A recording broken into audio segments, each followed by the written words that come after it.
In this video, we're going to solve this trigonometric equation for solutions in the interval from 0 to 360. 0 is included, 360 is not. You want to try this, go ahead and pause the video. I'll be right back.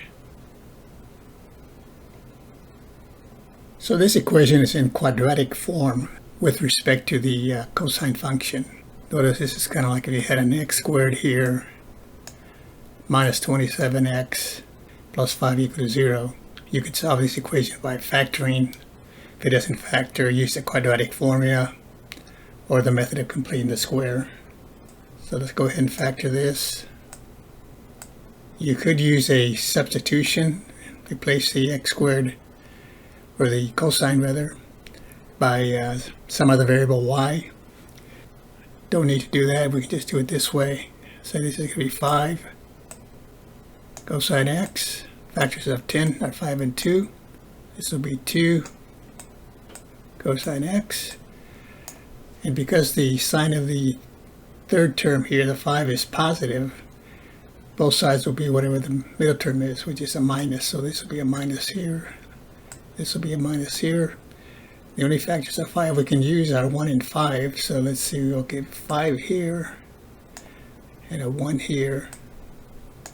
You can check it 5 times. 5 cosine x times 2 cosine x gives me the 10 cosine squared. Minus 1 times minus 5 gives me the plus 5.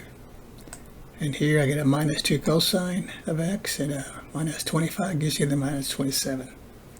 So now that we have it factored out, we simply set each factor equal to 0 and solve for cosine.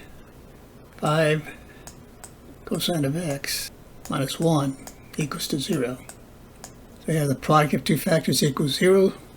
That means that one factor has to be 0 or both. We said both equal to 0. So here I get add 1 to both sides and then divide by 5. And I'll get cosine of x is equal to 1/5. And for the next one, again, 2 cosine of x minus 5 equal to 0. We solve for x, add 5 to both sides. That cancels the minus 5 here, and then divided by 2, we get 5/2. And of course, because the cosine of x is contained between -1 and 1, this can't happen here.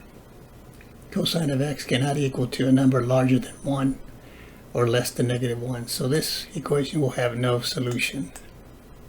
So then for this one, taking the cosine inverse of both sides, get x is equal to cosine inverse of 1/5. Now we don't have an exact answer here, so we'll go ahead and use the calculator. And because we want the answer in degrees, double check the mode here.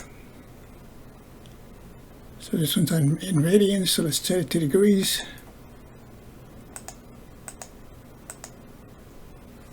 So we want cosine inverse, so hit the second key here, cosine inverse 1/5. Hit enter. Get 78.46. I'm going to round that off to one place.